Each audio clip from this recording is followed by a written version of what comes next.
Donc, lors de sa réunion du 2 août 2017, la commission des lois a décidé de créer une mission d'information relative à l'application d'une procédure d'amende forfaitaire au délit d'usage illicite de stupéfiants. Les travaux de cette mission portent sur l'efficacité de la réponse pénale actuellement apportée à l'usage de stupéfiants et sur l'opportunité de recourir à une amende forfaitaire pour sanctionner ce délit. Dans ce cadre, nous avons le plaisir d'auditionner aujourd'hui 5 associations ou structures qui interviennent à différents titres dans le soutien et la défense des droits des usagers de cannabis ou, le cas échéant, d'autres produits classés aujourd'hui comme drogue. Je vous présente brièvement, en vous laissant le soin de compléter par la suite, si vous le souhaitez, la présentation de chacune de vos organisations, de son objet et de ses missions. N'hésitez pas, si jamais je ne suis pas tout à fait complet, à le faire. Donc, nous recevons donc tout d'abord l'association Autosupport des usagers de drogue, représentée par M. Fabrice Olivet, son directeur, et par Mme Anne Coppel, qui est sociologue et présidente d'honneur de l'association, et par M. Alessandro Stella, qui est historien, directeur de recherche à l'EHESS et trésorier de l'association. Créée grâce à l'appui moral et financier de l'Agence française de lutte contre le sida, l'ASUD exerce un rôle de représentation des usagers de drogue, mais aussi d'information, et promeut la réduction des risques auprès des usagers. Nous recevons aussi l'association TechnoPlus, représentée par M. Jean-Marc Estève et M. Florian Bureau, administrateurs nationaux. TechnoPlus remplit également un rôle d'information et de promotion de la réduction des risques liés aux pratiques festives. Je souhaite également la bienvenue au collectif d'information et de recherche sur le cannabis, dont le porte-parole est M. François-Georges Lavaquerie. Voilà. Le cirque, je crois que c'est comme ça, a notamment pour objet la diffusion à but préventif de toute information relative au cannabis et milite pour le retrait du cannabis du tableau des stupéfiants. Nous avons aussi le plaisir d'accueillir l'association Normel France, représentée par M. Olivier Hurel, responsable de relations publiques, et par M. Béchir Boudarbala, responsable de financement. Normel a pour but en particulier de soutenir les usagers du cannabis vers l'accès aux droits et à la santé. Enfin, nous recevons l'association Cannabis sans frontières, représentée par M. Farid Gueyouesh, son porte-parole, M. Michel Sidbon, son président, et par M. Emmanuel Maillard, chargé du plaidoyer. Ils sont accompagnés de M. Kenzi Riboulet-Semouli, chargé de recherche à la Fondation pour des approches alternatives en matière d'addiction. Cannabis sans frontières est un collectif qui s'oppose à la répression de l'usage des drogues et promeut la réduction des risques liés à cet usage. La FAAT mène des recherches sur les thématiques d'addiction et de drogue sous contrôle. Pour toutes ces raisons et pour tous les travaux que vous pouvez mener, la mission a jugé particulièrement utile de pouvoir vous entendre pour, en ce qui concerne le soutien de différentes manières, en soutien des usagers pour la défense de leurs droits. Il nous a semblé intéressant de vous réunir dans ce format de table ronde qui nous permettra des échanges croisés. Ce sera peut-être plus intéressant que les uns après les autres, puisque vous allez certainement avoir des convergences aussi, je suppose, par moment, et des regards complémentaires et donc enrichissants. Je vous remercie donc de votre présence, tous et toutes. Je vous propose de faire un premier tour de table en donnant la parole successivement à chacune de vos organisations. Si vous en êtes d'accord, un seul représentant par organisation, parce que sinon ça va être un petit peu long. 5-10 minutes. Après, on reviendra au cours du débat, chacun pour se poser les questions qui vont. Et si vous souhaitez assister sur des points précis, voilà, n'hésitez pas. J'ajoute que nous sommes tout à fait à l'écoute et preneurs de toute précision ou contribution écrite, si vous en avez.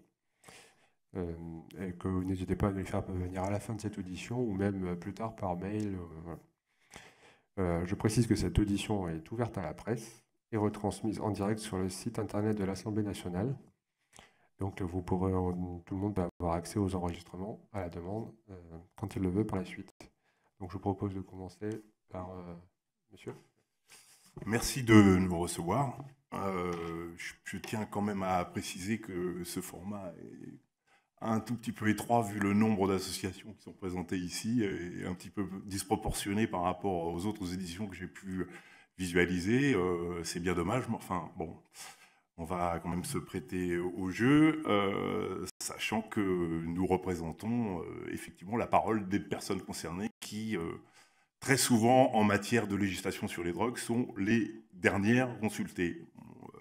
Je représente ici l'association ASUD avec mes collègues.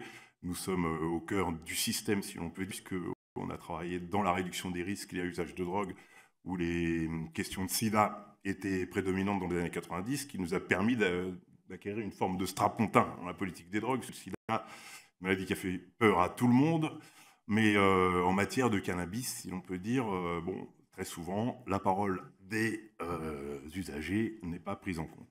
Donc je vais faire une petite déclaration liminaire sur laquelle on s'est un petit peu entendu tous sur cette affaire de contraventionnalisation, qui est un vocable qui peut donner l'illusion de se diriger vers une forme de normalité, hein, j'emploie le mot à dessein, alors que tout ce qui touche au statut légal des drogues relève en général de l'exception.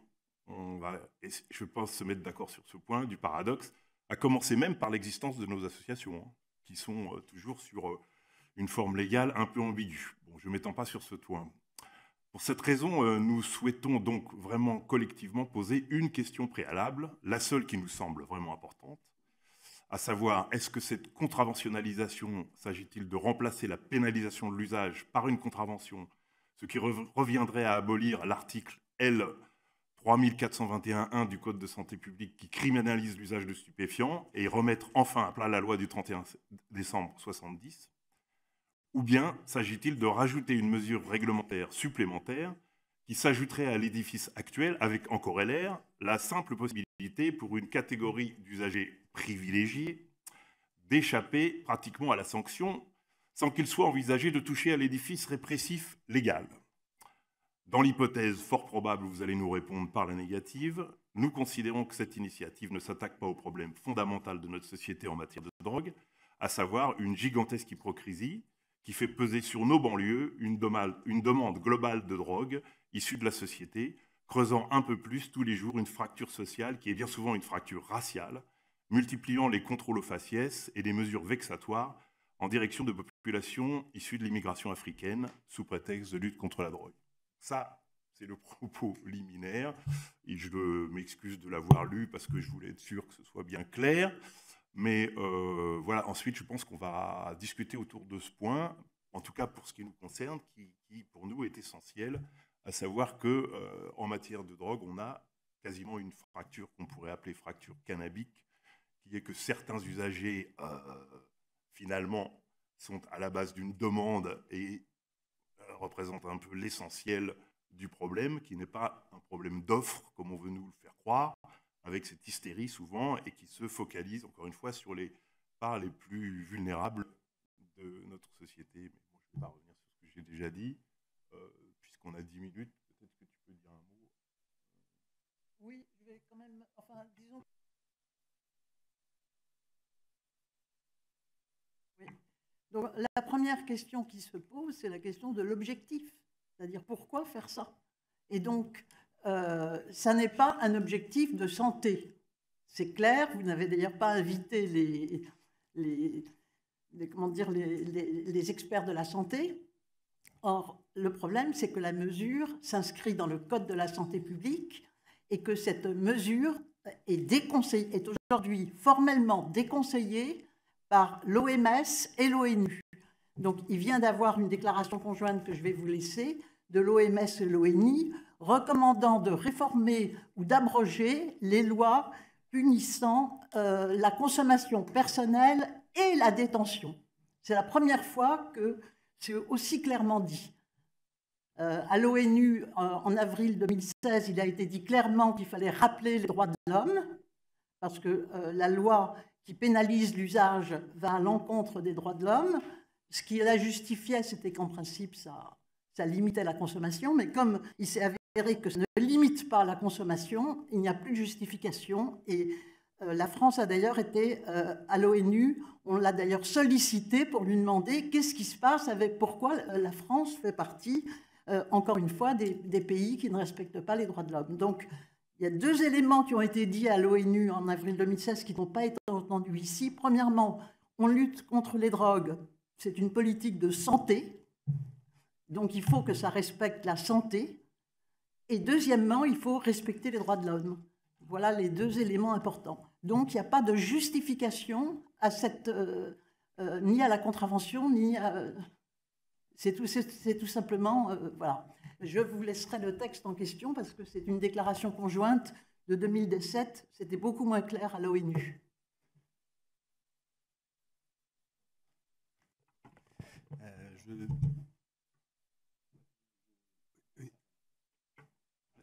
Juste parce que vous êtes sur la même association, voilà.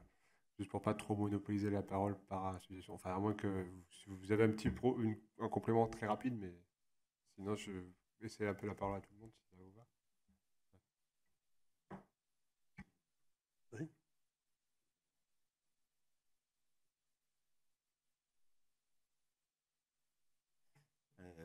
Oui, ça va être difficile de présenter quelque chose après deux discours qui, je pense, sont partagés de toute manière par tous les acteurs associatifs sur le terrain, il me semble en tout cas.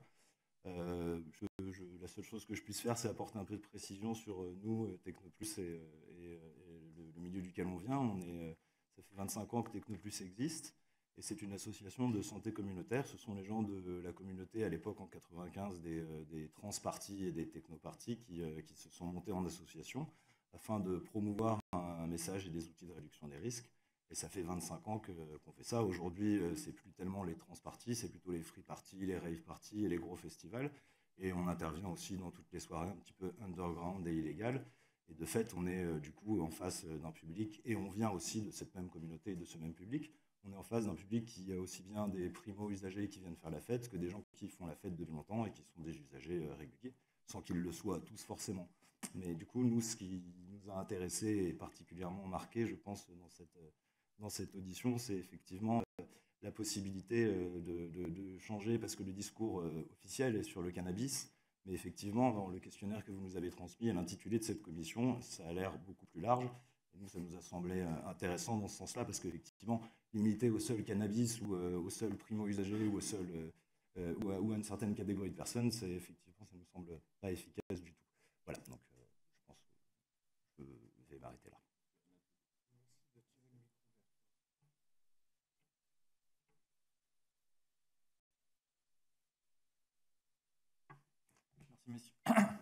Merci, messieurs les députés, de nous accueillir. Donc, Béchir et moi-même représentons l'association Normal France, qui est une association de support des usagers qui existe depuis 2013 et qui a pour but de fédérer les citoyens vers la régulation, qui apporte également aide, soutien et conseil aux usagers de cannabis. Alors, elle n'a eu de cesse depuis sa création de promouvoir la réduction des risques sanitaires et sociaux liés à l'usage de cannabis, mais aussi une politique responsable de régulation de la filière cannabicole qui permet d'optimiser largement cette réduction des risques. Le constat initial auquel conviennent nos 10 000 sympathisants et adhérents, comprenant à peu près un tiers de malades, est identique, la répression ne fonctionne pas. Et je souhaiterais du coup commencer mon intervention en vous apprenant peut-être qu'aujourd'hui, dans tous les tribunaux de France, défilent du coup des malades qui ont remplacé leur prise de médicaments de type opiacé ou antidépresseurs par du cannabis, simplement parce qu'ils ne prennent beaucoup moins de médicaments, ont moins d'effets secondaires et se sentent beaucoup mieux. Alors, toutefois, certains procureurs sont incrédules et renvoient des peines de prison avec sursis ou des amendes.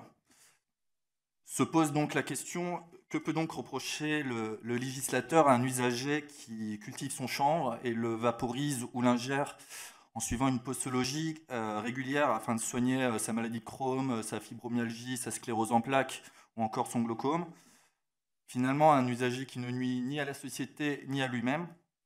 Aujourd'hui, en France, nous avons deux grosses problématiques. La première est que les patients risquent des peines par la volonté d'autotraitement, soit en autoculture, soit en achetant un dealer de rue. Et la deuxième problématique est que le cannabis thérapeutique n'est pas reconnu par les professionnels de santé en France, tout simplement parce qu'ils ne sont pas tous au courant que ces traitements existent et sont reconnus à l'étranger. Si on prend l'exemple, par exemple, du Bedrocan, qui est un médicament commercialisé par un laboratoire hollandais depuis 2004, et sous contrôle du ministère de la Santé hollandais, le Bedrocan n'est rien d'autre que de la fleur de chanvre, de la Jack Herer pour les initiés qui nous écoutent. Et cet exemple sous contrôle de gouvernement se retrouve également au Canada, en Allemagne prochainement, ainsi qu'en Israël et en Uruguay. Et pour prendre l'exemple de l'Allemagne, la fleur de chanvre sera disponible dans toutes les pharmacies et selon les cas sera remboursée par la sécurité sociale. Et la différence du coup entre le Bedrocan, si on regarde bien, et le cannabis que l'on peut acheter au dealer du coin ou sur le darknet, est tout simplement qu'il n'y a aucun contrôle sanitaire dessus pour les patients. À ce titre, il faut savoir que Normal France propose des chromatographies à tous les usagers de cannabis, notamment les usagers médicaux, qui permet de savoir la composition en terpènes et phytocannabinoïdes de leurs produits échantillonnés, afin de pouvoir déterminer les posologies adéquates. Et pour finir, il faut savoir que le fait de consulter un médecin un médecin en addictologie pour son usage de cannabis doit entraîner l'abandon des poursuites pénales selon les articles L 3414-1 et 3423-1 du Code de la santé publique. Et pour un usager quotidien, il est conseillé de consulter un centre de soins d'accompagnement et de prévention en addictologie, les XAPA, pour obtenir un certificat nominatif de suivi médical. Et cette méthode du maître Dodan que je suis, pour demander la relaxe en cas d'usage illicite de stupéfiants, fonctionne aussi en cas de début de suivi médical après l'engagement des poursuites pénales. Et le souci que l'on note avec les très nombreux témoignages que l'on reçoit de la part des patients, les magistrats connaissent très peu ces articles et bafouent bien souvent le droit des usagers en les reconnaissant coupables d'ILS, alors même qu'ils ont un certificat médical qui peut les amener à une dispense de peine. Je vous remercie.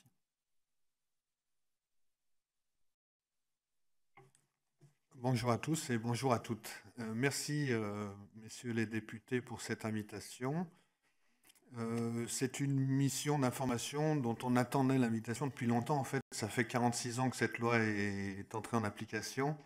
Elle a été modifiée au moins 70 fois et rarement on a vu les associations d'usagers associées au processus de réflexion sur le contenu de la loi. Alors, il s'avère que cette loi, depuis 1970, pour le dire en un seul mot, est inique. Et comme l'a dit notre ami dans son propos liminaire là, de l'association ASUD, il s'avère que cette loi est bien souvent, à bien des égards, est une loi d'exception qui prohibe, y compris la consommation à titre personnel dans le domaine privé, ce qui est assez stupéfiant pour un État de droit comme l'État français. Mais on vit avec cette anomalie et ça fait plus de 46 ans que les usagers supportent les conséquences de l'application de cette loi. Je dirais juste aussi dans ce propos liminaire que je tiens à saluer donc le travail de cette mission qui est important, mais à la fois on voit qu'il y a aussi une précipitation, c'est-à-dire que pendant 46 ans on a attendu, mais là aujourd'hui il y aurait comme une obligation à aller plus vite que la musique en mettant en place une mesure qui sans doute produira beaucoup plus d'effets délétères que ce qu'on pourrait en attendre. Alors ça va être l'essentiel des réponses qu'on va apporter aux questions. Donc, quelque part, un rejet massif de cette proposition et surtout une invitation à une réflexion plus large, puisqu'on est au Parlement et c'est bien ici que doit se faire le débat. Et je m'arrêterai ici dans le propos liminaire, sinon je peux directement enchaîner, mais je crois qu'il y a notre ami du cirque qui doit se présenter aussi, sur la réponse aux questions, parce qu'on a quand même travaillé dessus, même si à bien des endroits, il y avait on pouvait se sentir un peu mal à l'aise, quoi. Voilà. Merci.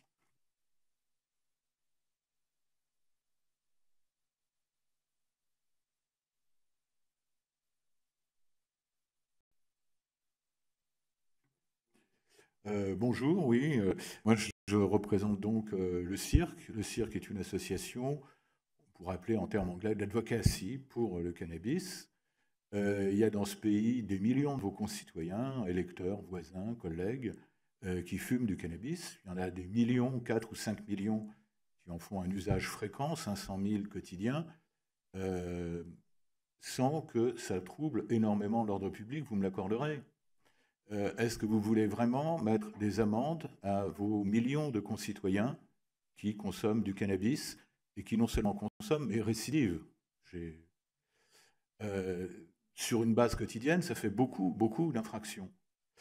Le cirque, donc, est une association qui regroupe des délinquants et des délinquants qui aimeraient bien ne pas être des délinquants, ne plus être des délinquants, tout simplement parce qu'il leur arrive de consommer du cannabis plutôt que de la bière ou du vin, ce qu'ils font aussi accessoirement. Là, sur la question de la contraventionnalisation, on a l'impression que la Commission et le gouvernement ne savent pas où ils veulent aller. Est-ce que vous voulez punir plus vos concitoyens ou les punir moins? Ça n'est pas très clair. Ça n'est pas clair, alors que la répression est très forte. Là, j'ai des chiffres. Il y a à peu près 180 000 interpellations, dans 80% pour le cannabis. Il y a 59 000 condamnations. Ah ben tiens, c'est curieux, ça veut dire qu'il y a 120 000 personnes qui ne sont pas vraiment condamnées. C'est eux à qui vous voulez mettre des amendes, vos concitoyens, pour des délits tout à fait anodins. J'ai noté aussi que ces condamnations qui deviendraient donc de simples contraventions sont malgré tout des contraventions de type 5, c'est-à-dire assez élevées, et qui squeezent le jugement, l'apport des juges. C'est donc un policier qui va devoir décider si la personne est simplement un consommateur ou bien s'il y a suspicion que c'est un trafiquant et l'orienter vers les services juridiques, enfin, la justice. Je pense là, il y a un détournement de procédure. Je pense aussi que cette démarche ne répond pas tellement aux appels des citoyens et encore moins des consommateurs, ces millions de vos concitoyens, mais des services policiers. Vous allez leur donner une arme qu'ils vont utiliser comme ils le font actuellement de la législation, qui va peser essentiellement sur les jeunes des banlieues et qui épargnera les gens des beaux quartiers, les gens d'un certain âge. Moi, je fume très facilement chez moi, avec des amis, je connais des dizaines ou des centaines de délits par mois, personne ne m'a embêté. Maintenant, si j'étais beaucoup plus jeune et noir et que je fume en bas de chez moi, je ne pourrais pas tenir le même discours. Il y a donc une injustice extrêmement lourde qui est déjà là. Je rappelle quand même qu'en 2015, il y a eu 3300 personnes, 3390 personnes qui se sont retrouvées en prison pour consommation de cannabis. Je ne pense pas qu'il y ait parmi eux beaucoup d'avocats ou de banquiers, ça j'en suis certain. Donc, est-ce que votre projet de contraventionnalisation va changer les choses? De deux choses l'une. Ou bien, effectivement, on décriminalise l'usage et on précise ce que c'est que l'usage, c'est-à-dire les quantités, et à ce moment-là, vous mettez le doigt dans un engrenage qui va vous mener à la légalisation. Ou bien, on maintient cette criminalisation et vous fournirez simplement une arme supplémentaire aux policiers pour leur guerre sociale contre les jeunes des banlieues.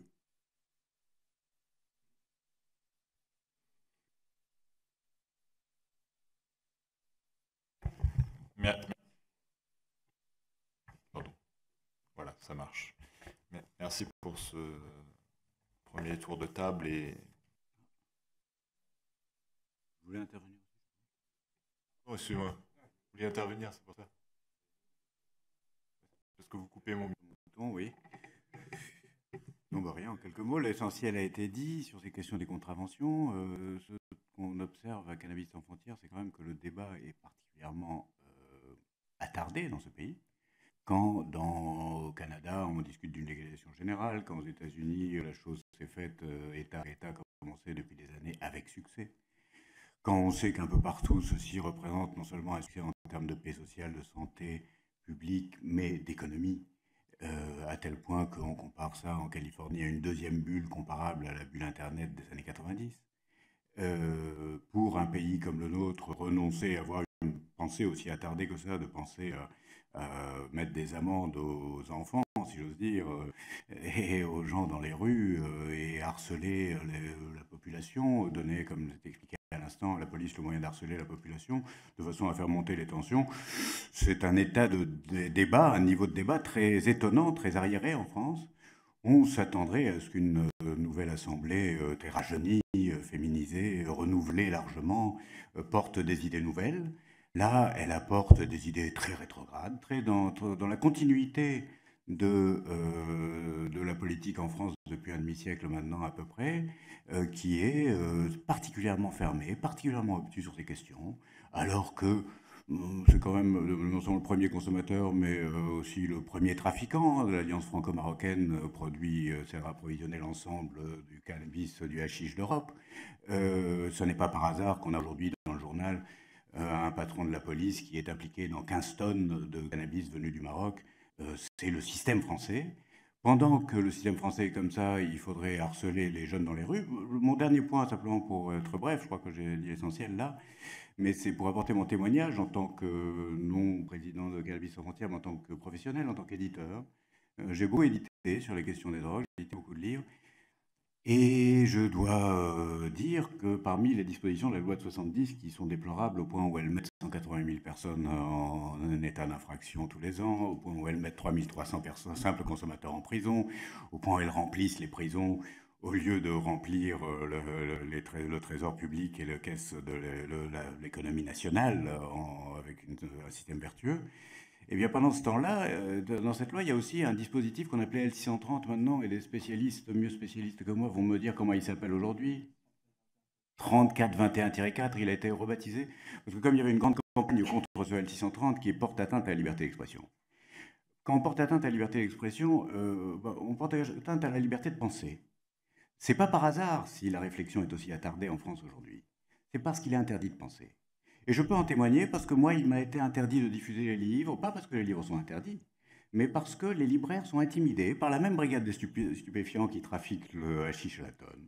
Elle a été intimidée, tous les libraires, en leur disant que le L630, rebaptisé à l'article 3424-20, je ne sais pas quoi, que le L630 leur était applicable, ce qui était abusif, ce qui était une extrapolation, évidemment, que le législateur n'avait jamais voulu ça, mais la police l'a fait savoir aux libraires, et on est dans un état où, après une carrière éditoriale assez successful pendant une dizaine d'années, eh bien voilà une dizaine d'années que je ne vends plus aucun livre, et que tous mes collègues qui s'étaient mis dans cette spécialité se retrouvent dans la même situation. On se retrouve réduit à faire de la micro-édition, à imprimer nous-mêmes à la main, artisanalement, les quelques exemplaires qu'on arrive à diffuser. Nous sommes dans un pays où la liberté d'expression sur ce sujet-là est donc à ce point empêchée. Je précise que quand on ne peut pas s'exprimer, je répète, on ne peut pas réfléchir. Quand on ne peut pas réfléchir, une assemblée ne peut pas prendre de décision. Un gouvernement ne sait pas de quoi il parle. Et c'est pour ça qu'on en est là. Et je demanderai à l'Assemblée, quelles que soient ses positions sur les contraventions ou la loi sur les drogues, de réfléchir à l'opportunité de l'abrogation immédiate de cet article qui entrave carrément toute possibilité d'évolution intelligente dans ce pays. Merci.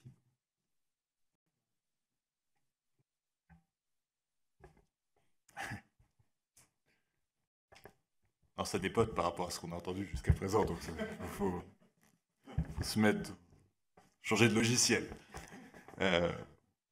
Si vous me permettez un trait d'humour en introduction de cette remarque-question, j'entends dans la vive critique de la loi de 70 une volonté de revenir à la France du général de Gaulle et d'avant 68, et en la matière, je pourrais être d'accord avec vous. De manière plus concrète et plus réaliste par rapport au projet, aux travaux que nous menons, moi, je voudrais simplement faire D'abord, un rappel de méthode, pas tellement envers vous, mais envers notamment les journalistes ou les personnes qui peuvent effectivement écouter cette audition et dont j'ai vu dans les premières prises de position qu'il y avait peut-être des confusions sur la manière dont étaient menés ces travaux. On est là dans une formation très spécifique qui est celle de la mission d'information. On n'est donc pas dans le cadre d'une proposition d'un projet de loi, ni d'auditions qui peuvent s'y référer.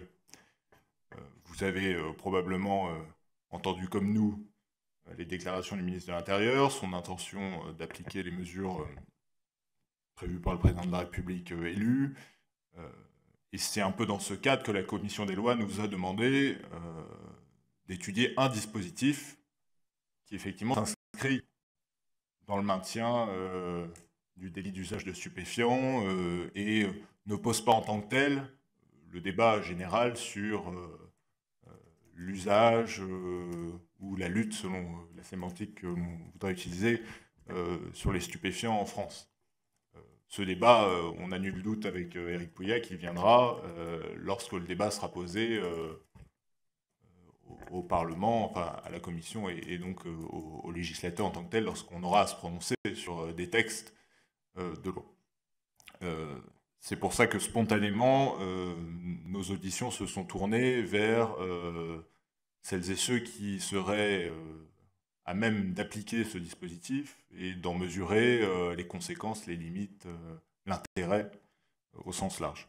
Et on voit bien, en fait, en contextualisant le sujet, qu'on ne peut pas rester que dans des points de procédure et en gros discuter du montant de l'amende, mais on doit forcément élargir le champ et intellectualiser un peu le sujet pour en voir toutes les limites et pouvoir essayer de rendre un rapport qui, même s'il sera concentré, je le redis, sur ce que l'on nous demande d'étudier, c'est-à-dire l'opportunité d'appliquer une amende forfaitaire et la manière dont elle pourrait fonctionner, sera forcément circonstancié et s'inscrit dans une époque, et en ça, je suis totalement d'accord avec vous. Mais c'était simplement pour dire que lorsque vous dites votre projet, c'est d'un point de vue de la méthode que nous suivons assez inexact. Et nous n'avons pas, à ce stade des auditions, à prendre position au-delà de nos sensibilités personnelles sur le sujet. On a effectivement collationné un ensemble de débats et de positions. Voilà. Et on essaiera d'être, tout en prenant les conclusions qui s'imposent pour nous, de retranscrire le plus fidèlement et le plus objectivement possible tout ce qui nous a été dit dans ces auditions.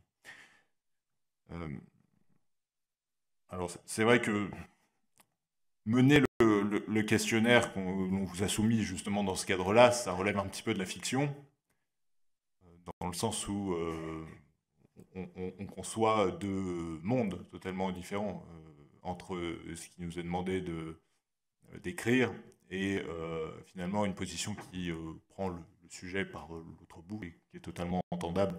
Donc c'est un peu compliqué de poser des questions dans un cadre qui, pour vous, de toute façon, ne doit pas se poser. Enfin, même si les positions sont nuancées, c'est peut-être sur ça, je le dis volontairement, sur ça qu'on peut discuter. Moi, je voudrais simplement vous faire état de ce qu'on a pu entendre et que vous avez certainement entendu si vous avez suivi quelques auditions précédentes. On a aujourd'hui toujours cette tension en France entre le délinquant et le malade.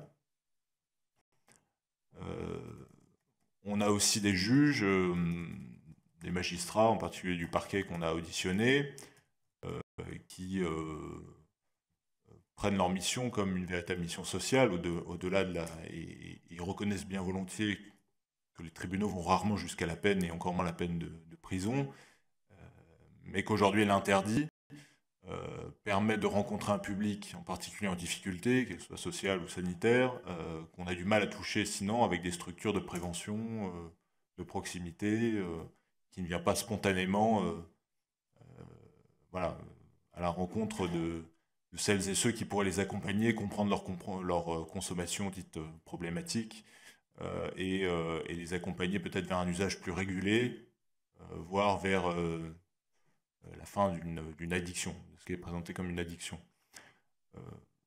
Donc peut-être pour poser une question un peu générale, moi je voudrais vous entendre sur votre position par rapport aujourd'hui à l'interdit, au-delà de l'interdit pénal, l'interdit éducatif qui est posé à la société sur les stupéfiants, en particulier sur le cannabis. Parce que c'est ça la réelle question qui va se poser. C'est est-ce que dans notre société, c'est un interdit éducatif parce qu'on considère que c'est dangereux pour la santé, que c'est dangereux pour les rapports sociaux, professionnels, l'intégration, etc. Ou est-ce que vous considérez que c'est un produit normal, comme le, entre guillemets, au regard de la loi, comme l'alcool ou le tabac, et ensuite que la société doit déployer plutôt une politique d'information, de prévention, et se concentrer sur les délits qui seraient commis par l'usage de ce genre de substances. Parce que je pense qu'on sera d'accord pour dire que ce qu'il faut combattre peut-être le plus dans l'usage des stupéfiants, c'est peut-être pas l'usage simple, qui aujourd'hui fait le contentieux de masse, c'est l'usage avec la conduite en situation d'emprise de stupéfiants ou une présence dans l'espace public qui relève de la sécurité publique et de la salubrité publique et qui peut être problématique. Et c'est peut-être sur ces sujets-là qu'il faut qu'on se concentre. Donc tout ça pour vous dire que si je devais exprimer un avis un peu à chaud des auditions qu'on a menées, moi je trouve qu'on a à résoudre un sujet sécuritaire. Moi je suis élu de banlieue, j'ai par ailleurs, je réprouve un peu les caricatures que vous en faites, mais on ne peut pas nier qu'il y a un sujet problématique dans l'espace public de consommation et surtout en fait de petite détention et de deal de rue contre laquelle aujourd'hui on est désarmé pour que ce trafic n'existe plus. Bon. Première chose. Et donc il y a quand même une réponse et une sanction immédiate à donner parce qu'on a le sentiment de ne pas pouvoir s'en sortir. Et puis en même temps, on a un public dit problématique au regard de sa situation sociale, sanitaire, qu'on a envie d'aider, on a envie d'accompagner, on a envie de sortir d'un fléau, parce qu'on est loin d'un usage récréatif et d'un amusement, on est dans quelque chose qui transforme leur vie professionnelle et sociale en un état de fait qui est agréable pour personne. Et en même temps, on a du mal à toucher ce public, que ce soit avec les services de police ou avec les services de justice. Et ce n'est pas des injonctions thérapeutiques à la marge ou des stages qui permettent de suivre dans la durée ces publics. Donc ce que j'aimerais, c'est avoir des éléments de positionnement un petit peu sur la nature des produits, les publics très différents qu'on est amené à rencontrer, et puis cette notion d'interdit social. Aujourd'hui, très honnêtement, on a du mal à remettre en cause dans ce qu'on entend. Voilà, nous, on est représentants de la nation. Très honnêtement, ce n'est pas la position majoritaire. Ou alors, il faut réactualiser des études, mais ce n'est pas la position majoritaire qui s'exprime autour de nous. Et donc, on est forcément en questionnement et à s'interroger sur ces points-là.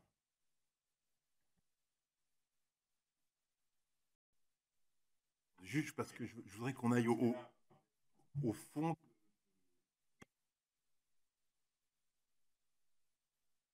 Vous n'avez pas, vous essayez de nous sortir de la deuxième, qui était cette question de la contraventionnalisation par rapport à la demande de drogue d'une partie privilégiée de la société. Parce que nous, c'est ça qui nous inquiète beaucoup avec votre projet de contraventionnalisation, c'est qu'en fait, elle permet de sortir des filets de la loi qui s'abat d'abord sur les personnes les plus vulnérables, on a essayé de vous le dire.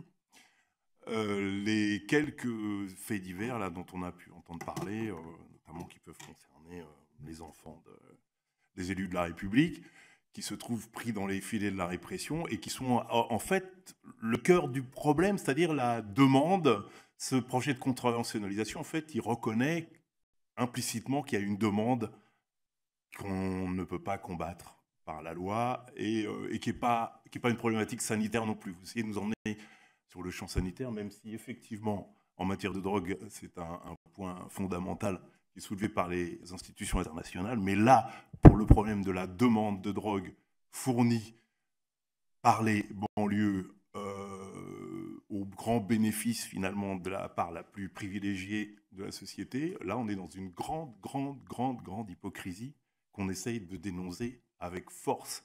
Et le grand danger qui va se poser, c'est qu'effectivement les forces de police vont continuer à s'acharner sur les populations qui ne pourront pas payer l'amende. Voilà.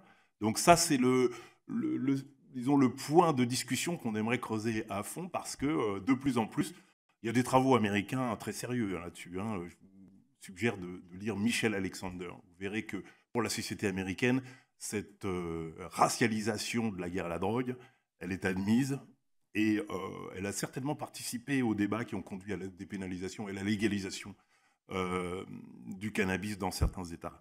Donc ne sortons pas d'abord de ce premier sujet, ensuite on pourra parler de la santé publique. Oui. Je voudrais intervenir sur cette question, sur la question de demande de drogue. Il y a effectivement dans la société des millions de personnes qui ont envie de consommer du cannabis. Bon. Ces mêmes personnes consomment également de l'alcool, consomment du tabac et parfois d'autres produits. Moi, ce que je vois, c'est que depuis la loi E20, l'État a fait des campagnes pour faire baisser la consommation problématique d'alcool et de tabac. Il y est arrivé. Avec la répression du cannabis, on a l'inverse. C'est-à-dire que la quantité, le nombre de gens qui fument a énormément augmenté. C'est donc que ça ne marche pas. En revanche, ce qu'on voit, c'est que les politiques de santé publique qui visent à essayer de promouvoir des modes de consommation plus raisonnables, elles marchent. Parce qu'on s'intéresse, on parle aux gens. Quand vous dites que c'est l'occasion, la répression, donc les flics, la justice, de voir les consommateurs, vous croyez vraiment qu'ils vont être réceptifs à ce qu'ils vont entendre à ce moment-là? Vous dites, ces gens ne viennent pas nous voir. Ben, ils ne viennent pas vous voir parce qu'ils n'en ont pas besoin. La réalité de la consommation du cannabis, c'est que la plupart des gens n'ont pas de problème de cannabis. Et, sauf parfois, effectivement, que c'est un petit peu cher. Mais bon, à part ça, ils n'ont pas énormément de problèmes. S'ils ont des problèmes, comme peuvent en avoir les consommateurs d'alcool, ils peuvent aller voir des médecins, ils peuvent aller voir des aides, ils n'ont pas besoin de policiers pour cela. Donc, il y a un aveuglement dans la société devant cette demande de drogue. Et pour les jeunes qui consomment, ben, ils consomment du cannabis, ils consomment de l'alcool, pour eux c'est la même chose, même s'ils savent qu'il y en a un qui est interdit. Ça, c'est le point fondamental. Est-ce que vous voulez punir les gens pour des consommations privées? Après, on voulait dire, c'est dangereux pour eux. Le cannabis est relativement peu dangereux, mais c'est quand même une liberté publique. On ne met pas en tôle, on ne menace pas de la tôle les gens qui boivent trop. On les menace de quelque chose, ils ont à répondre devant la justice s'ils commettent un accident, s'ils font des violences. Mais s'ils sont malades de leur consommation, qu'est-ce que la justice a à voir là-dedans? Qu'est-ce que l'État a à voir là-dedans? Et la contraventionnalisation ne va pas régler ces questions. Et par ailleurs, vous ne répondez pas à la question qui est, est-ce que cette contraventionnalisation, c'est une façon d'adoucir les choses, et dans ce cas-là, on ne pénalise plus la consommation, et on définit ce qu'est la consommation, ou pas?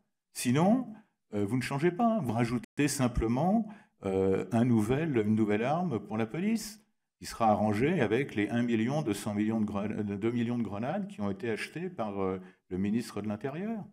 Une arme en plus.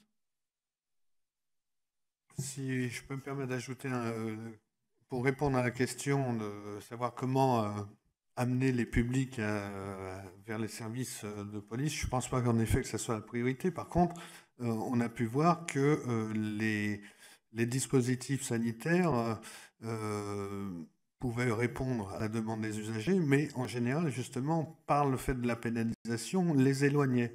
Et donc, c'est par exemple comme ça qu'on a pu voir qu'il y avait un gros débat autour de la question de l'implantation d'une salle de consommation, mais qui, au final, on voit qu'elle a son utilité puisqu'elle permet d'avoir accès à des publics qui, justement, sortaient des radars. Et donc, c'est bel et bien des mesures sanitaires et sociales, accompagnées éventuellement par des mesures médico-sociales, qui permettront d'améliorer la prévention. Sur le point de comment améliorer la prévention, est-ce que l'interdit a permis de protéger la jeunesse? Je pense qu'on fait tous le constat aujourd'hui avec l'augmentation des statistiques, la prévalence. On voit tout ce que la loi n'a pas protégé, ni la jeunesse, ni la société. Et que si on changeait justement de politique, de vision l'objet social cannabis, sans doute, et donc le statut légal du cannabis, sans doute aurait-on plus les moyens d'activer ce thème de la prévention. Et à ce titre, je pense qu'on l'a vu avec les acteurs de la réduction des risques, la prévention par les pairs, c'est-à-dire les amis, l'entourage, l'environnement et éventuellement le contrôle parental peuvent être beaucoup plus efficaces que la coercition et la répression policière.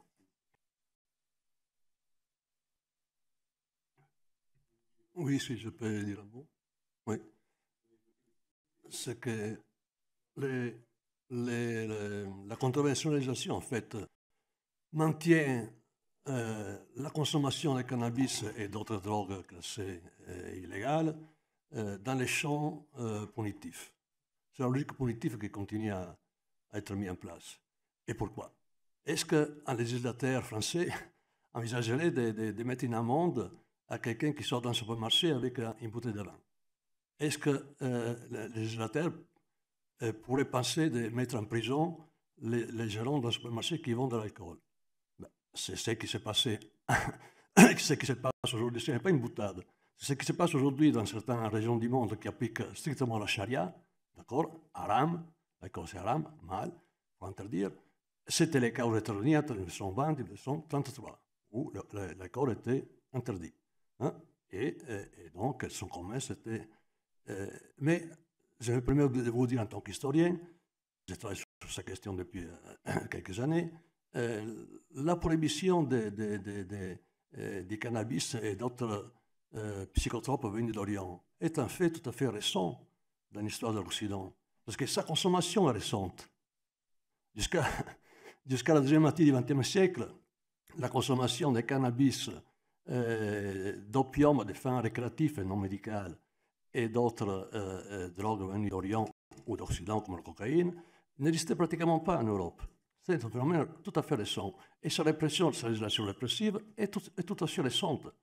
Et les premières lois de prohibition de l'opium ou de la cocaïne n'étaient pas des lois de répression de la consommation, mais seulement du commerce de l'opium commercialisé illégalement, parce que les commerces de l'opium commercialisés pour fournir les pharmacies et les hôpitaux, ça, on en a absolument besoin. Donc il faut sortir de cette logique punitive de la consommation des drogues et mettre à plat et comparer les choses. Si c'est un problème de santé, vous savez parfaitement que l'alcool et le tabac est beaucoup plus nocif que le cannabis. D'accord? Si c'est un problème de santé, il faut mettre à plat. Pourquoi continuer à punir, mettre en prison des consommateurs et des revendeurs d'héroïne et de cocaïne au marché noir, et alors qu'il y a aujourd'hui des millions de personnes qui sous prescription médicale, vont à la pharmacie et achètent librement des stimulants, des sédatifs, même des opiacés. Donc il faudrait arrêter l'hypocrisie, regarder les choses en face et non pas envisager de mesurettes comme cette contre-nationalisation, mais envisager de nouvelles politiques en matière de drogue qui prennent en compte la santé, les bienfaits possibles de certaines drogues. Parce qu'on parle de cannabis thérapeutique contre la sclérose en plaques, mais le cannabis peut être thérapeutique aussi pour d'autres maladies mentales, psychiques ou physiologiques. Et il faudrait le mettre tout à plat et vraiment lancer une nouvelle réforme des politiques de drogue, en France comme ailleurs d'ailleurs. Ah bon?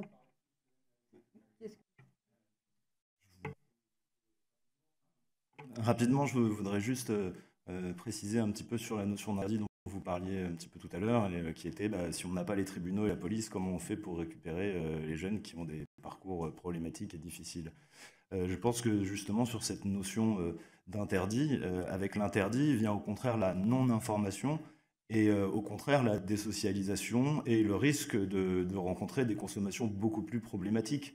On voit aujourd'hui avec l'alcool, c'est facile pour les parents d'expliquer à leurs enfants, il y a un interdit, tu bois pas quand tu es enfant, si tu es jeune, et tu peux peut-être aller picoler, mais bon, les parents expliquent quand même à leurs enfants ou aux jeunes adolescents que c'est pas bien d'aller complètement se bourrer la gueule. Donc je pense que l'interdit éducatif, il existe toujours. En revanche, l'interdit judiciaire ou légal, lui par contre, il détache les populations du reste de la société et de la capacité qu'a la société à gérer ces consommations problématiques, parce qu'après, ils restent sous le radar.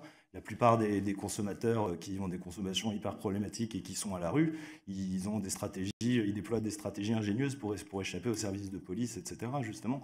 Et donc, de l'interdit vient la non-information, et c'est cette non-information qui est la plus dangereuse. On le voit, nous, dans le cadre festif notamment, avec ces derniers temps, quelques résurgences de décès liés à la MDMA, qui est un produit qui, mélangé avec de la cocaïne, peut provoquer un syndrome sérotoninergique.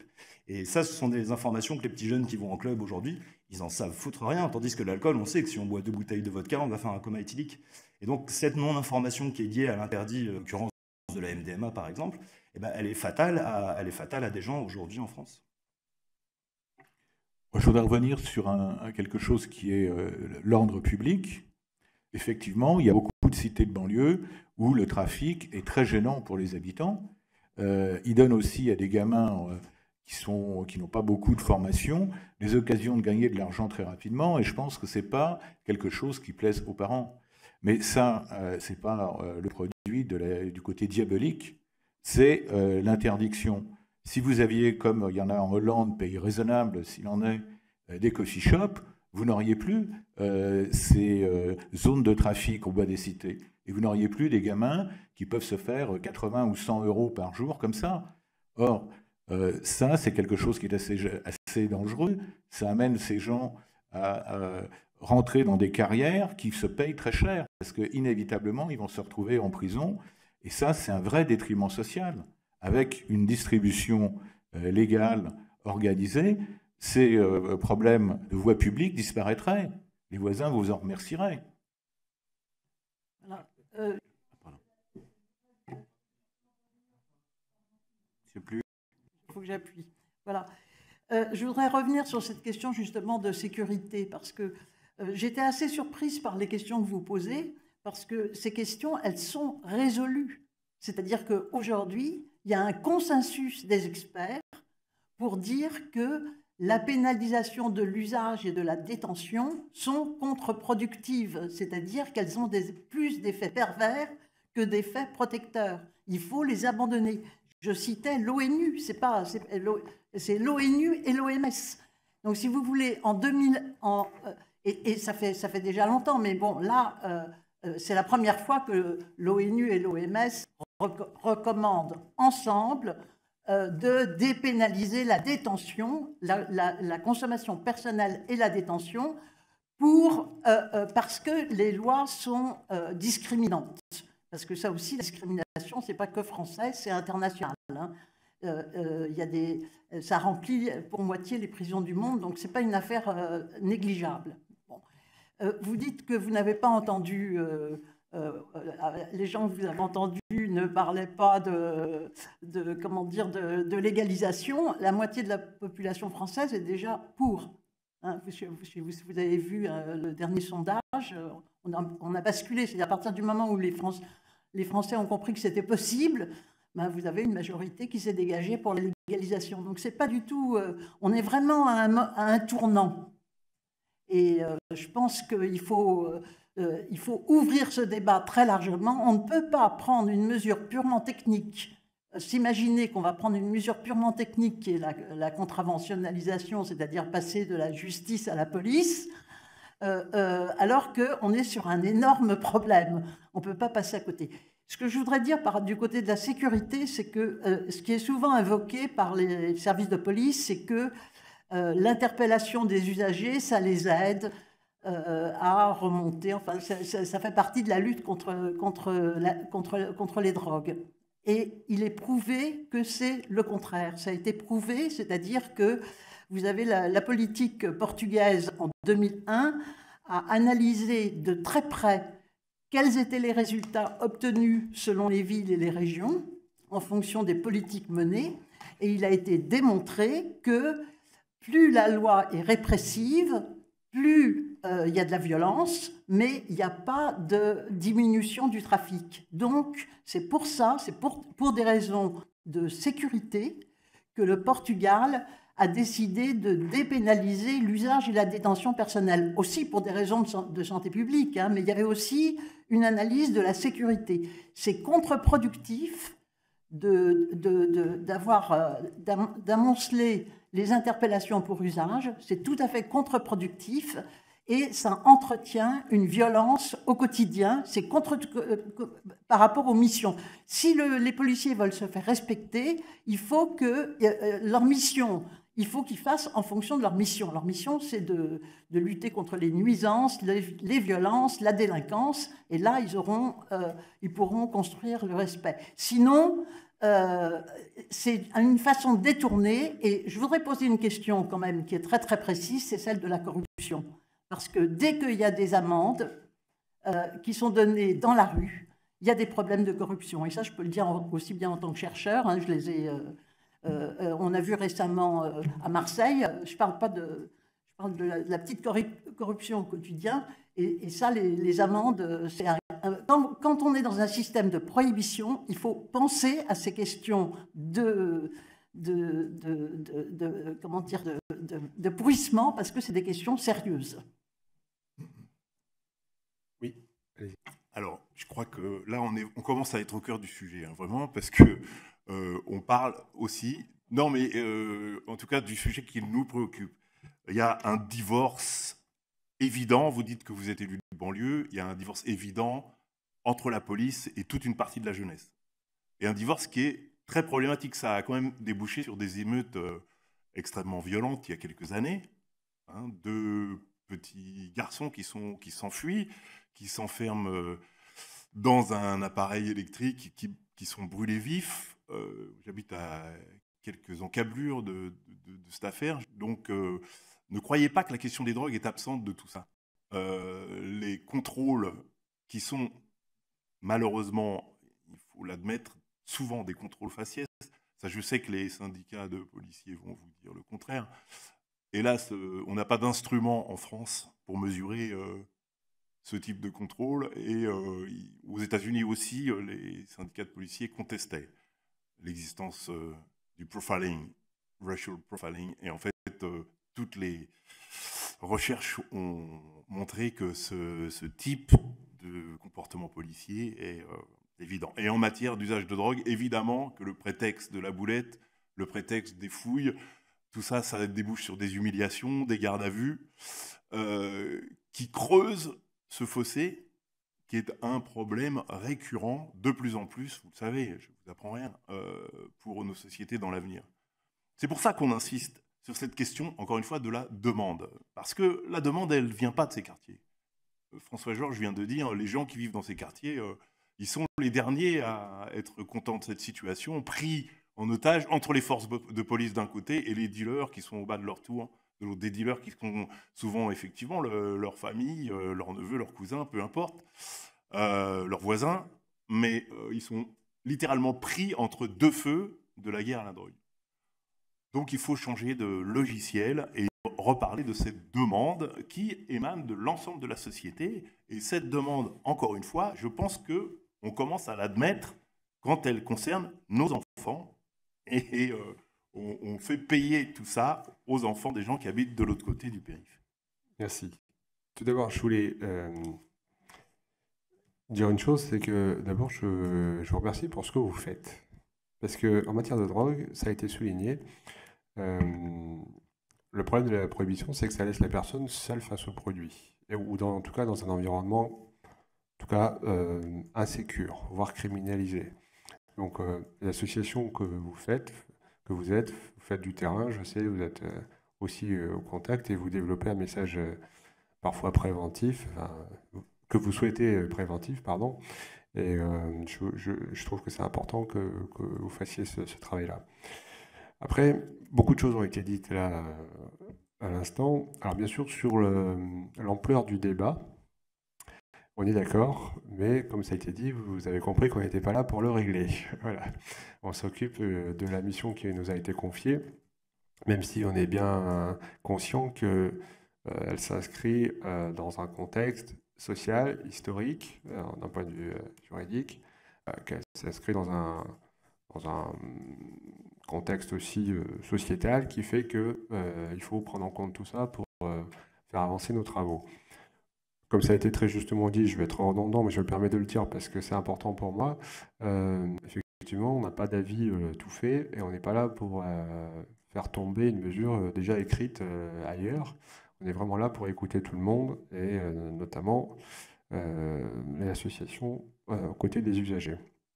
Juste dire aussi par rapport à quelques chiffres qui ont été avancés, qui sont parfois un peu approximés, enfin, qui ne sont pas ceux qui sont avancés par d'autres experts, par exemple notamment sur les personnes en prison aujourd'hui pour consommation de drogue, ils ne dépassent pas une centaine pour consommation stricte, hein, que consommation. Voilà. Et ça ne dépasse pas une centaine. Ah, ben c'est les chiffres qui nous sont avancés par la MILDK, par plein de choses. Voilà. Voilà. Voilà. Après, il y a peut-être d'autres phénomènes, d'autres facteurs qui aggravent effectivement la peine, mais ça ne dépasserait pas une centaine de personnes. Et je voulais dire aussi que notre mission ne s'attache pas qu'au cannabis. C'est important, c'est pour ça que je trouve très bien qu'il y ait des associations qui traitent d'autres drogues, parce que c'est un sujet prégnant qui concerne une consommation massivement répandue, on en est bien d'accord. Mais voilà, on ne s'attache pas qu'au cannabis, c'est important de le rajouter. Concernant aussi une chose, je suis d'accord, hein, on peut considérer que d'après les études qui sont faites, la politique répressive ne donne pas d'effet concluant. Mais quand on a clairement légalisé, on peut dire, je ne sais pas si c'est pas le mot exact, mais quand on a toléré la consommation de produits dangereux pour à haute dose pour l'individu comme l'alcool ou le tabac, on a bien, notamment au niveau de la protection de la jeunesse, on voit bien que les résultats ne sont pas à la hauteur non plus. L'âge moyen d'accès au premier verre de vin ne fait que reculer, si vous voulez, en France, et il est de plus en plus tôt aujourd'hui en France. Et plutôt aujourd'hui, là aussi, c'est les chiffres qui nous ont été annoncés. Et on voit bien que la consommation de tabac aussi chez les jeunes ne diminue pas, même si elle a faibli pendant un temps, elle a tendance à remonter. Donc les politiques de légalisation et préventives face à la jeunesse échouent aussi quand on est dans un produit autorisé. Donc, attendez, je me permets, voilà. Effectivement, on est face à c'est l'idée aussi de cette idée de l'amende, c'est d'avoir à la fois une logique disons, proportionné. C'est-à-dire qu'on marque un interdit qui reste un interdit. Alors, je sais bien que ce n'est pas la vie que vous partagez, hein, mais c'était l'idée de marquer un interdit social par souci de protection pour la santé et aussi d'éviter le côté tout de suite tel que c'est le cas aujourd'hui, c'est-à-dire de risquer la prison et d'être dans une réponse très très lourde. Je permets juste l'anecdote par rapport à ce que vous avez dit concernant les États-Unis. Alors, certes, on peut dire plein de choses, mais les États-Unis ont un défaut, c'est que c'est une société qui est basée sur la communauté, enfin les communautés, pardon, et non la communauté. Voilà. La France ne reconnaît qu'une communauté, la communauté nationale, et je suis attaché, et je suis d'autant plus attaché que du coup, ça veut dire qu'on doit avoir une réponse juste et identique pour l'ensemble des citoyens. Ce qui n'est pas tout à fait le cas pour les États-Unis, puisqu'ils peuvent avoir des réponses différentes en fonction des États et en fonction des communautés, je vous l'accorde. Certaines ne sont pas traitées de la même façon. Et il faut... Voilà. Alors, après, voilà, vous faites une analogie effectivement avec la société française, donc je vous en laisse la paternité, mais je suis attaché au fait que tout le monde soit traité de la même façon, que chaque citoyen français soit reconnu en tant que tel, sans distinction. Ce sont les valeurs républicaines, donc ce sont les miennes. Donc voilà, tout ceci étant dit, on pourrait parler aussi de la question des traitements thérapeutiques, etc. aussi, qu'aujourd'hui, c'est en passant par la justice qu'on arrive à amener de la jonction thérapeutique, des stages de prévention contre les drogues, etc. Donc et voilà, c'est un peu tout ça aussi qu'on met un peu sur la table. Voilà. Votre position, on a bien compris. On essaye de faire passer la nôtre, disons, les nôtres, Et puis, voilà, ce que vous pouvez un peu nous apporter pour un petit peu plus sur cette idée de la réponse de l'amende qui serait un peu plus proportionnée et plus juste, on va dire, si on considère effectivement l'idée que pour l'instant, les drogues doivent rester quelque chose qui n'est pas, qui reste interdit. Voilà, bien sûr. La pédagogie que vous évoquiez tout à l'heure et de la difficulté de communiquer avec la jeunesse, etc. Et en matière de pédagogie, nous, on a connu de près, dans la brigade des stupéfiants, une brigade qui se spécialisait dans les questions de communication et qui s'est constituée d'ailleurs après qu'on ait pris l'initiative de faire une maison d'édition consacrée au sujet. Ils ont considéré qu'il y avait une bataille de la communication à mener et alors ça s'est manifesté sous différentes formes. Ce que j'évoquais tout à l'heure de intimidation des libraires afin d'obtenir la censure des livres au-delà de l'esprit et de la lettre de la loi. Mais plus visiblement et plus généralement, cette brigade de la communication de la brigade des stupéfiants se chargeait d'intervenir dans les écoles. Et dans les écoles, les policiers arrivaient pour expliquer texto que le pastis c'est mieux que le cannabis. Pour expliquer à des enfants que le cannabis c'est comme l'héroïne. Pour donner toutes sortes de non-informations. Et c'est là où j'insistais sur la liberté d'expression, la liberté de pensée et la liberté d'information. On ne peut pas, même la police n'est pas informée. Quand la police va faire de l'information, elle ne fait pas de l'information pertinente. C'est grossier, c'est vulgaire. Et évidemment, les jeunes sont souvent mieux informés que le policier qui vient les chapitrer.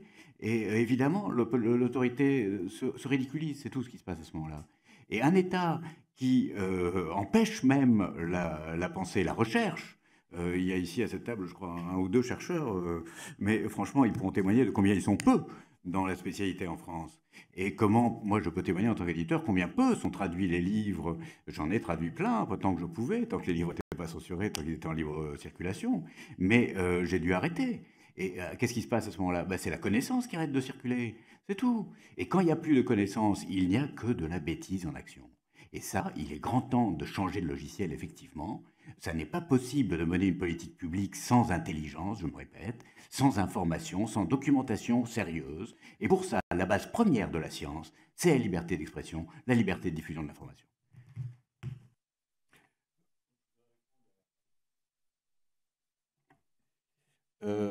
Qui sont un peu étranges, parce que par exemple, vous dites, est-ce qu'il faudrait réserver la contravention à certains produits? Moi, je pense que non, bien sûr. Mais en revanche, si vous vouliez le faire, vous devriez changer le tableau des stupéfiants. Parce que la loi dit classer au tableau des stupéfiants. Alors, est-ce que vous voulez... Il y a une façon de le faire, hein. Ce serait de sortir le cannabis du tableau des stupéfiants. Donc, vous le légaliseriez en quelque sorte. C'est-à-dire que même dans vos questions, vous avez vous-même, vous vous échappez vers la légalisation. Et il y a d'autres questions du même genre. Par exemple, doit-elle être limitée aux primo-délinquants majeurs? Bon, les mineurs échappent, heureusement pour eux, aux amendes de 5e catégorie. Mais un bon important, c'est primo-délinquant. Imaginons que quelqu'un malchanceux se fasse attraper une 2e fois. À ce moment-là, qu'est-ce que vous faites? Recontravention? Ah ben non, il n'a pas compris. Là, maintenant, il va en prison. C'est curieux. C'est bon.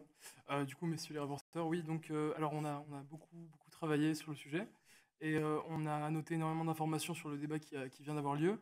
Donc, vous avez beaucoup parlé de République, et de République avec un certain amour, et c'est des valeurs qu'on partage. Et vous savez aussi, en République, nécessité fait loi. Que la loi, elle est légitimée par un besoin nécessaire, et ça, il faut remonter à Beccaria de l'esprit des lois, des délits des peines, pardon, qui indique que la loi ne peut punir une action qui n'est pas nuisible à la société. Donc la nécessité aujourd'hui, puisqu'on est dans un cadre répressif et que ce cadre, on ne peut pas en sortir, c'est de trouver des solutions, de trouver des alternatives, de trouver un moyen pour que cette amende forfaitaire, elle puisse être la moins nuisible au fond. Puisque aujourd'hui, le problème de la répression, c'est qu'elle est devenue une forme de liberté. Puisqu'elle n'est plus applicable, c'est la liberté, c'est le non-droit. Et le problème du non-droit, de la liberté, C'est ce que disait Lacordaire, entre le fort et le faible, c'est la liberté qui opprime et le droit qui protège. Il est nécessaire aujourd'hui de ramener la norme de droit à quelque chose de plus normal, de plus convaincant, de plus pertinent au regard de la société. Quel est le problème fondamental? C'est que le nombre de personnes qui sont concernées par l'assiette aujourd'hui de la répression, la population visée, c'est 17 millions de personnes. Si on prend que les consommateurs réguliers, c'est 1,5 million de personnes, et si on prend simplement les consommateurs quotidiens, c'est 700 000 personnes. C'est 1% de la population. C'est très difficile de mettre en place une politique de répression pour 1% de la population. Alors je n'imagine même pas pour 17 millions de personnes. Pour l'année 2016, on compte environ 180 000 interpellations. Pour moi, les plus faibles, ce sont les jeunes et les malades. Les jeunes d'abord parce qu'ils sont surreprésentés. Alors que le cannabis est consommé par toutes les strates de la population, sans différence d'âge, de classe sociale, c'est ceux qu'on revoit le plus dans les interpellations. Ils représentent environ 50% de ces interpellations, voire plus en fonction des fourchettes qu'on prend. L'amende forfaitaire, de toute façon, puisqu'il y a l'ordonnance de 45, on ne pourra pas toucher aux mineurs, à moins de faire une dérogation à la loi de 45. Je pense que ce n'est pas l'objectif, sachant que la loi sur les mineurs et sur le droit pénal des mineurs a encore en plus eu 27 réformes depuis qu'elle existe, et donc qu'elle est devenue illisible. Donc de toute façon, ce sera intouchable.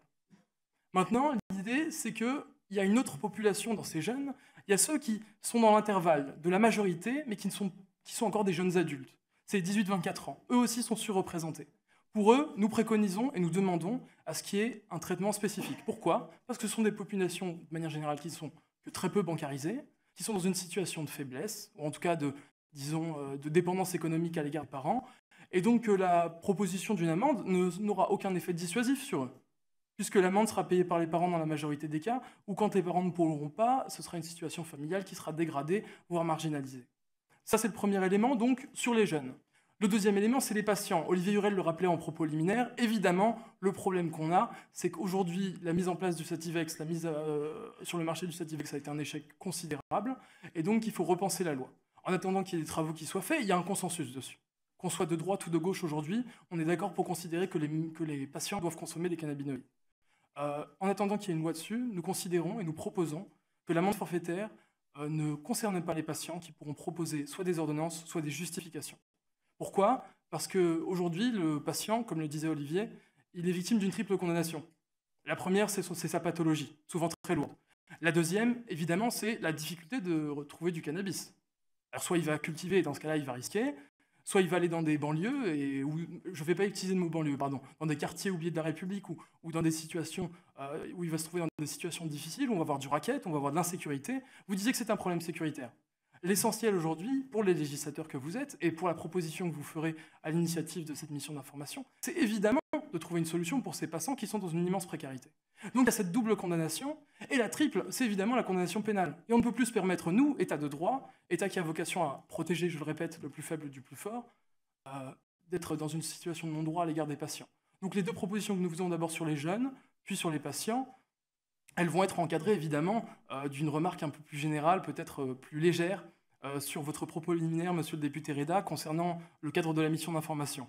Je rappelle à titre d'information que les missions d'information ont été mises en place par un règlement de l'Assemblée nationale de mars 2003, il me semble, et que ces missions d'information peuvent ouvrir la possibilité, alors là vous pourrez me corriger parce que je ne connais pas les textes par cœur, mais peuvent ouvrir la possibilité de réaliser des propositions de loi. Alors on ne sait pas le contenu de l'ordonnance initiale qui vous a été fixée, mais on sait aussi que vous pouvez prendre des risques. Alors je vous vois la mine circonspecte, je vous ai suivi beaucoup, on vous a suivi beaucoup lors des auditions, et on vous a vu parfois... Comment? Non. Ben justement, on vous voit parfois, disons, tâtonner votre téléphone bleu turquoise, d'ailleurs, qui apparaît très bien à la caméra, et on s'interroge et on se demande, mais qu'est-ce qu'ils font là? Parce qu'ils n'ont pas l'air, il y a une forme de fossé entre les expressions personnelles que vous pouvez avoir, et même peut-être l'avis que vous pouvez avoir sur le sujet, et le travail et la mission qu'on vous a donnée. Alors, si c'était du temps de notre, disons, fringante jeunesse, bon, je ne parle pas pour moi, mais de manière générale, on aurait eu peut-être un peu de conciliation à votre égard. On se serait dit, bon, c'est vrai, ces pauvres deux députés qui ont été mis ici sur cette mission d'information et qui sont limités par une majorité, un ministère de l'Intérieur fort, avec une surreprésentation des auditions du ministère de l'Intérieur. On a vu quand même qu'ils représentaient 80% à peu près des personnes qui avaient été interrogées. On se dirait, bon, c'est dommage. Mais en réalité, dans la position dans laquelle vous vous trouvez aujourd'hui, vous êtes les seuls en capacité dans l'intervalle de temps qui nous reste et dans l'intervalle de temps qu'on a, vous êtes les seuls à être en mesure de changer vraiment les choses et de proposer quelque chose. Ce n'est pas parce qu'on vous a demandé de penser à une amende forfaitaire et à essayer de faire des économies de bout de chandelle que vous êtes obligé de faire des économies de bout de chandelle. Et nous, ce que nous voulons défendre, c'est justement ça. J'ai l'impression qu'on est d'accord sur la répression. La répression ne fonctionne pas. On est en 2017. Je veux dire, en 70, on peut dire, bon, il fut un temps où les députés n'avaient pas accès à toutes les informations, où les députés n'avaient pas accès à tous les rapports, à toutes les dernières décisions de grands conseils, etc. Mais vous n'allez pas nous faire croire aujourd'hui, en 2017, que vous vivez dans un igloo. Je veux dire, vous êtes un élu local, monsieur Reda, vous savez très bien les problèmes qu'il y a avec la drogue à Juvisy. Vous savez aussi qu'il y a un travail de police de proximité, ou en tout cas de police qui est fait, et ça va dans le bon sens. Mais vous voyez bien qu'il y a un problème, et que ce problème, il ne se trouve pas à l'échelle locale. Votre politique locale, elle est... Je ne vais pas me permettre d'établir de jugement, mais à mon sens, c'est une bonne politique. Le problème, il est au niveau national, il est au niveau du dessus. Et donc, il faut absolument qu'on légifère pour protéger les jeunes, pour protéger les patients. Et ensuite, pour ce qui est du montant de l'amende, nous, on a fait nos projections, on a fait des calculs et on a essayé de projeter en établissant un taux de conversion qui est à peu près équivalent aux amendes de classe 5 et 4 habituelles. Et on s'est rendu compte en réalité que l'amende que vous choisirez, qu'elle soit une amende de classe 3, de classe 4 ou de classe 5, elle rapportera à peu près pareil, puisque plus on augmente le taux de l'amende, plus il y a la question de la solvabilité. Et donc, moins les gens vont payer l'amende. Donc, au final, nous, ce qu'on propose pour ce troisième point, c'est évidemment une amende la plus basse possible. Et alors, avec ces trois éléments-là, ici, on a le pactole, vous avancez vers la dépénalisation, et c'est mieux que rien. Voilà, je vous remercie. La coque de mon téléphone portable ne passera jamais aussi bien à l'écran que la cravate de votre voisin de droite. Et j'en profite pour lancer le gage à mon collègue Éric Pouillat de la porter dans l'hémicycle lors de la présentation du projet de loi. Tu finiras sur... Je lui offrirai volontiers. Merci.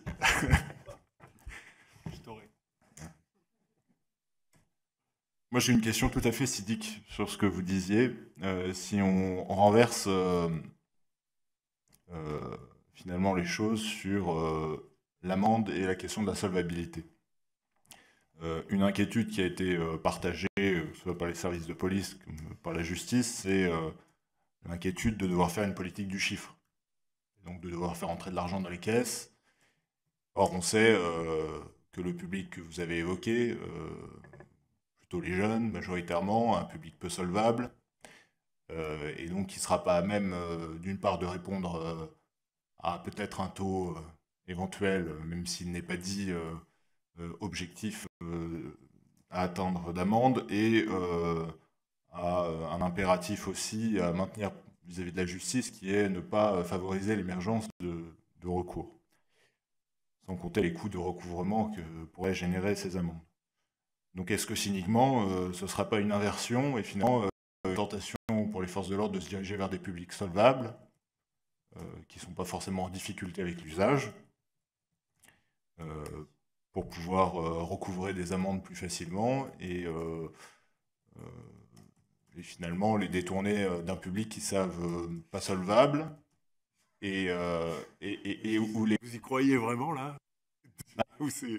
De toute façon, moi, je ne crois pas à ce que vous dites. Vous voyez, moi, je suis élu de Juvisy, de Viry-Châtillon, les policiers brûlés, tout ça. Donc, j'ai du mal avec les discours qui mettent en cause la police, si vous voulez. Donc, voilà. Et puis, vous mentionnez à juste titre la crise des banlieues. C'est ce qui m'a fait m'engager en politique aux côtés de Nicolas Sarkozy. Donc, je pense que, de toute façon, on a de vraies divergences de vues sur la manière de gérer les choses. Parce que moi, je pense que si vous dites que ce sont les jeunes et que vous déplorez que ce sont les jeunes qui, majoritairement, sont touchés par des contrôles policiers, c'est en réalité parce qu'ils ont un usage problématique et provocateur de la drogue dans l'espace public.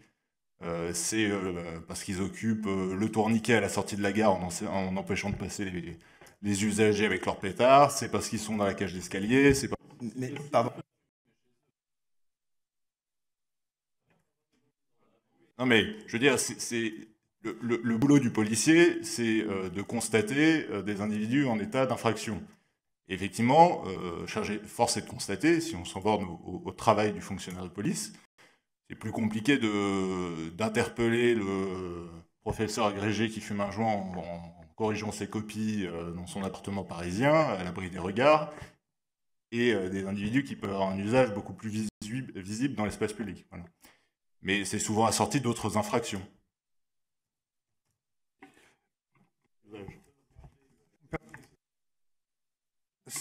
Parce que c'est là où ce sera rentable. Au pied des immeubles haussmanniens du 16e, et je doute que les policiers puissent rentrer dans ces endroits. Mais si effectivement vous voulez récupérer de l'argent, oui, mais je ne crois pas que ce soit ça le but. Non. C'est pour ça que je vous demande.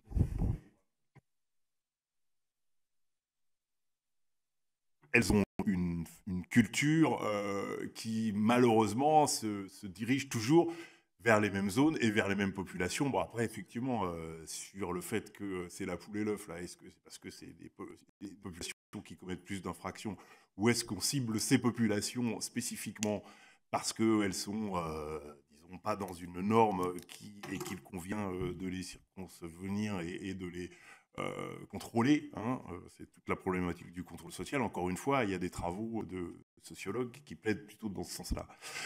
Moi, ce que je voudrais juste revenir très très brièvement sur effectivement cette idée que l'interdit protège la santé, parce que c'est très étonnant hein, que on en arrive effectivement en 2017 à poser encore ce débat, alors que absolument tous les experts, tous, y compris les addictologues qui effectivement n'étaient pas extrêmement nombreux lors de cette audition,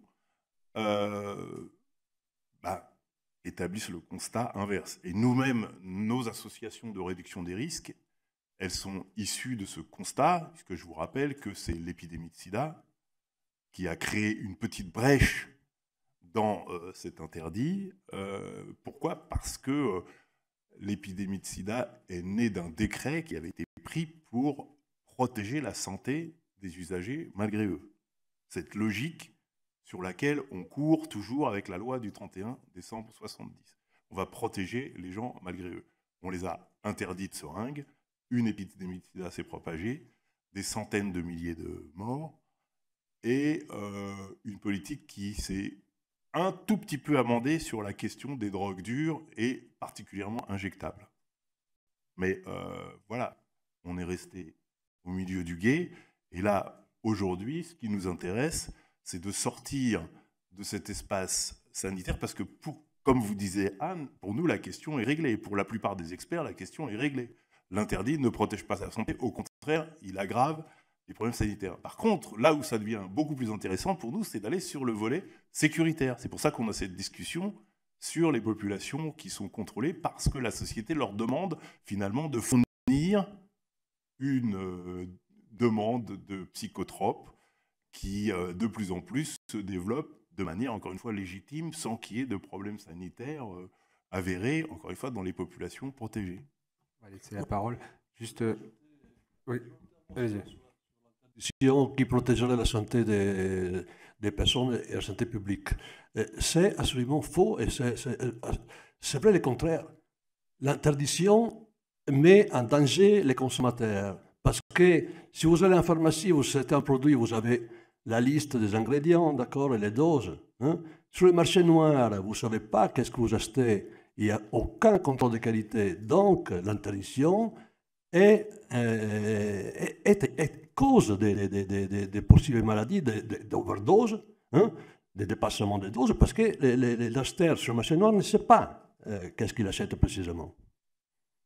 Juste avant, excusez-moi, je vais vous donner la parole, mais juste un truc que je voulais rajouter entre deux, parce que pour pas qu'on tourne en rond sur un faux débat, on n'a jamais dit, enfin en tout cas pas moi, que l'interdit nous empêchait ou nous interdisait de faire de l'information et de l'éducation à l'usage de drogue. On est bien d'accord. Pas parce que quelque chose est interdit qu'il ne faut pas dire que c'est dangereux. Au contraire, il faut plutôt dire même au contraire qu'il y a des risques à l'usage, même si c'est interdit.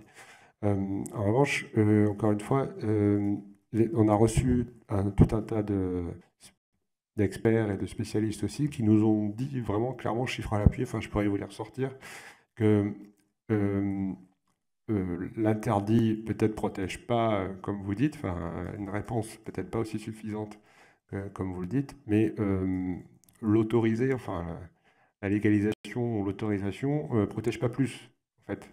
Voilà. Ça, c'est vraiment des chiffres qui nous ont été donnés. Portugal, alors ça a été dépénalisé, mais la dépénalisation on a vu la consommation diminuer largement. Donc l'interdit. Tout à fait. Alors je ne parlais pas en termes de consommation, je parlais juste en termes de protection, parce que c'était ça le sujet. C'était en termes de protection de la jeunesse et au danger. Hein, voilà. Après la consommation, effectivement, c'est un autre sujet.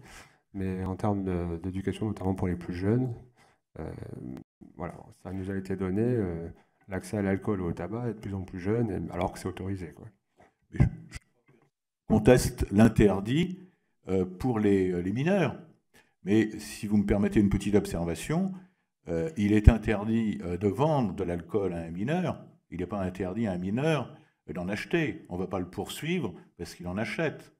Bon, donc on est vraiment là dans une politique où on a le souci des mineurs. Effectivement, je pense que ce n'est pas une très bonne chose qu'un gamin très jeune consomme du cannabis, de l'alcool ou du tabac. Le plus tard que ça se passera, ce sera le mieux. Dans les coffee shops d'Amsterdam, par exemple, eh bien, les mineurs ne peuvent pas rentrer. Voilà une bonne politique. Par contre, sur le marché clandestin, eh bien, ça dépend de l'éthique du dealer.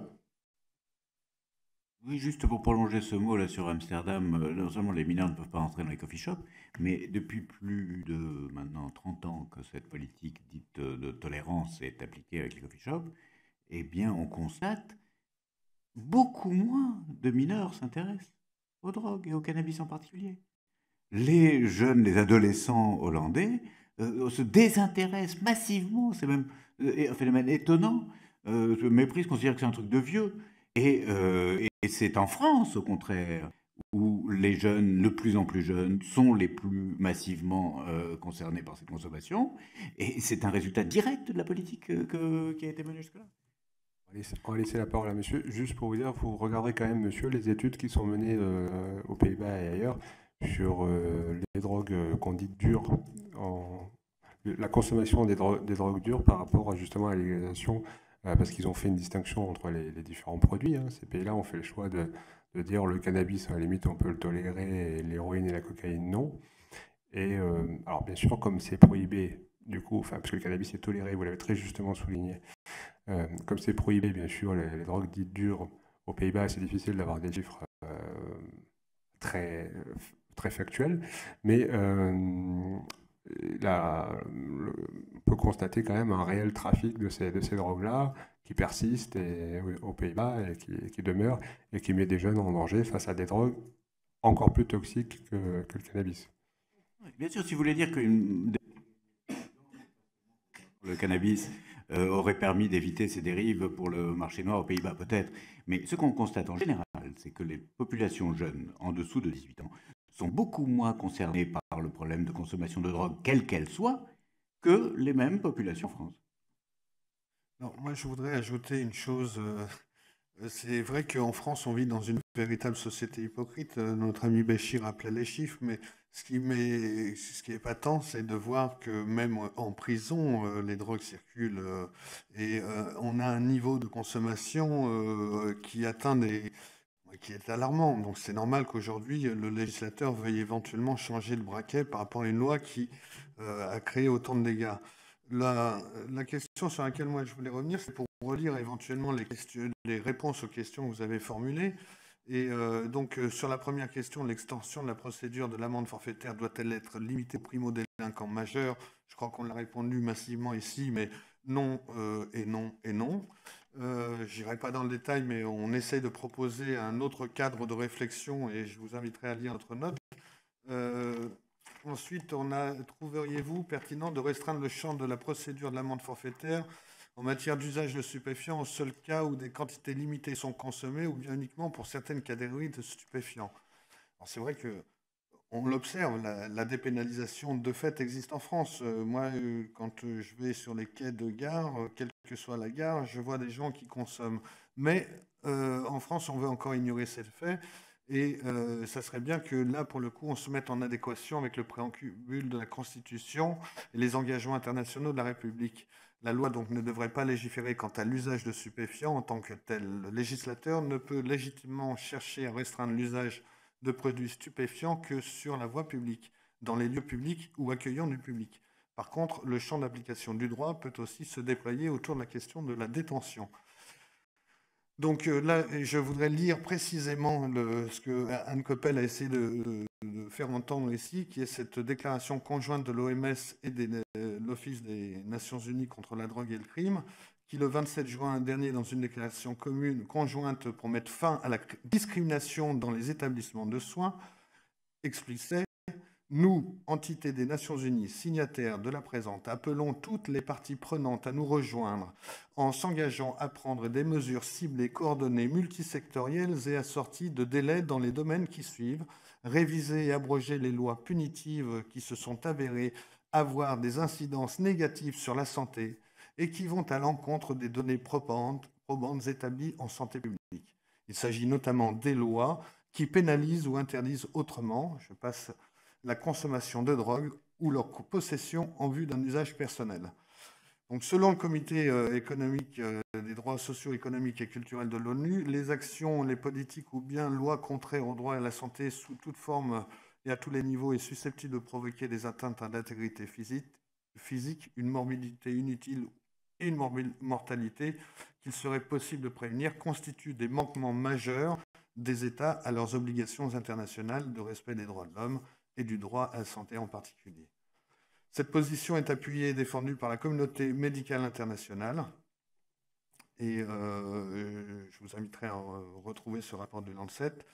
Dans un briefing paper intitulé « La décriminalisation de l'usage de la détention de drogue à des fins personnelles est permise par la Convention internationale relative au contrôle des drogues » et constitue un élément clé de la réponse face au VIH parmi les personnes faisant usage de drogue. C'est une publication qui date de novembre 2015 de l'Office des Nations Unies contre la drogue et le crime, qui expliquait en outre le fait de traiter l'usage de drogue à des fins non médicales et la possession à des fins de consommation personnelle en tant que délits pénaux a contribué aux problèmes de santé publique et induit des conséquences négatives en termes de sûreté, sécurité et droits humains. Ainsi, il semble opportun d'abandonner purement et simplement toute poursuite pénale en cas d'usage ou de détention de quantités destinées à un usage personnel. In fine, et en l'absence de politique de régulation plus complète, seuls les actes d'organisation du trafic devraient faire l'objet d'une réponse pénale, mais en aucun cas les actes liés à l'usage à des fins personnelles, ni les actes de participation à petite échelle au trafic sans organisation et sans violence, qui sont, entre parenthèses, qui sont difficilement discriminables vis-à-vis de la détention à des fins personnelles, mais que le principe de proportionnalité des peines oblige à distinguer des actes de trafic d'envergure plus importante.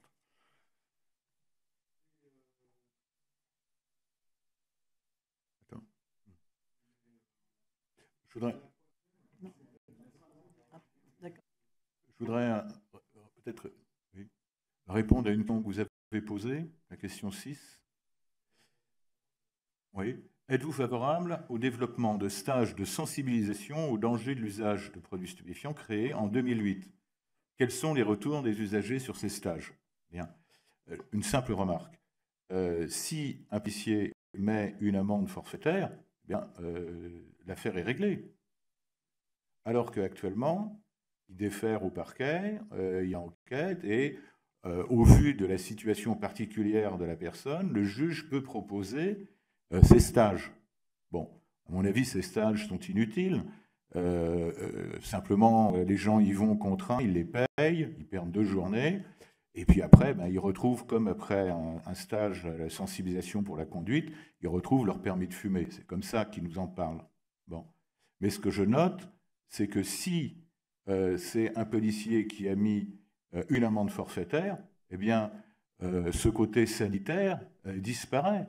Est-ce qu'un policier est bien à même de juger, quand il arrête quelqu'un dans la rue, si cette personne est un délinquant qui doit être puni immédiatement d'une amende de X, ou bien si finalement il est amendable et que peut-être un stage lui ferait reconnaître ses erreurs et l'amener sur la voie de la rédemption.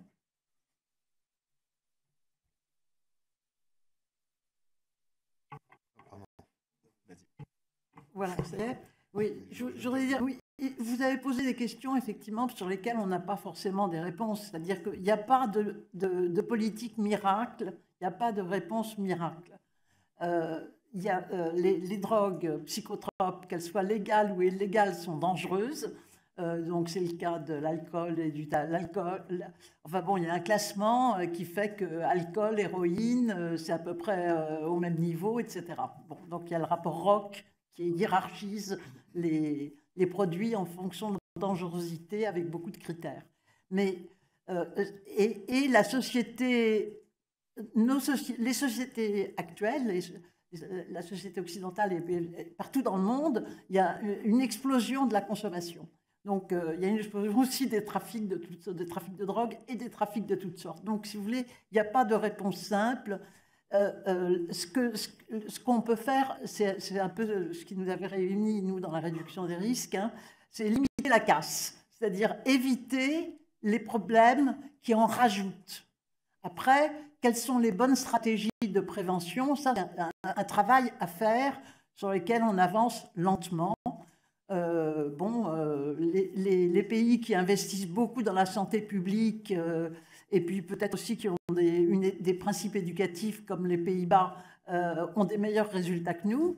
Mais ça n'est pas dans le cadre de la loi que se régissent ces problèmes-là. Je veux dire, non, c'est pas pour dire qu'il y a des réglementations qui peuvent être utiles, c'est comme sur l'alcool. Je pense qu'il faut vraiment raisonner. Les addictologues aujourd'hui, enfin les professionnels, les experts dans le soin, ne distinguent plus maintenant les drogues illicites des drogues licites. Avant, ils s'appelaient intervenants en toxicomanie. Ils ont abandonné le terme toxicomanie parce qu'il n'y a pas de dépendance spécifique. Donc, il faut penser en termes de l'ensemble des produits psychotropes et quelle est leur dangerosité selon leur usage, selon les situations, etc. Et puis ensuite se mettre à travailler sérieusement pour voir quelles sont les bonnes stratégies de prévention.